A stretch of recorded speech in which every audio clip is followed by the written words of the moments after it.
ফেব্রুয়ারি থেকে স্পিনিং মিল বন্ধের ঘোষণায় আতঙ্কগ্রস্ত কর্মকর্তা কর্মচারীরা।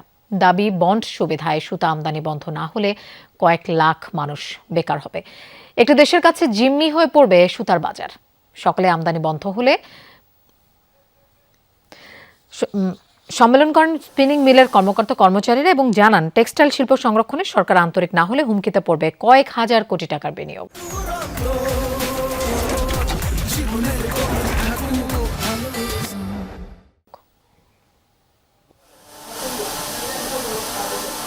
পোশাক খাতে নার্ভ সেন্টার স্পিনিং শিল্প। প্রতি বছর উৎপাদন হয় প্রায় 1.5 কোটি স্পিন্ডল, কিন্তু কয়েক বছর ধরে উৎপাদন খরচ তুলতে হিমশিম অবস্থা উদ্যোক্তাদের।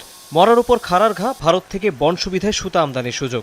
দেশীয় শিল্প সংরক্ষণে গেল ডিসেম্বরে 10 থেকে 30 কাউন্টের কটন সুতা আমদানিতে এই সুযোগ বাতিলের সুপারিশ করে বাণিজ্য মন্ত্রণালয়, কিন্তু সেই সিদ্ধান্ত আজও আলোর মুখ দেখেনি।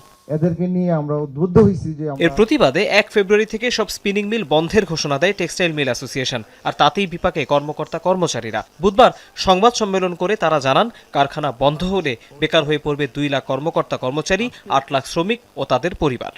স্পিনিং ফ্যাক্টরিগুলো বন্ধ হয়ে গেলে উল্লেখিত কর্মকর্তা কর্মচারী শ্রমিক বেকার হয়ে যাবে। উক্ত সংখ্যক চাকরিজীবী বেকার হয়ে গেলে দেশের সামগ্রিক অর্থনীতি ক্ষতিগ্রস্ত হবে এবং সামাজিক শান্তি শৃঙ্খলা বিনষ্ট হবে। বন্ডের দোহাই দিয়ে এই দেশের অসাধু অনেক ব্যবসায়ী তারা চোরাচালান করে লোকাল মার্কেটে, ফ্যাক্টরিতে, বিভিন্ন জায়গায় সুতা পাওয়া যায়, বিক্রি করে ফেলা। তার মানে আমাদের স্থানীয় পর্যায়ে যে ফ্যাক্টরিগুলো আছে তারা তাদের সুতাটা বিক্রি করতে পারে না।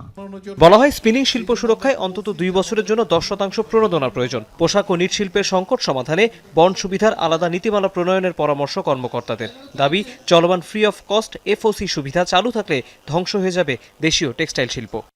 20 থেকে প্রতি সর্বোচ্চ 50% ইফিসিয়েন্সিতে বিভিন্ন মিল চলে।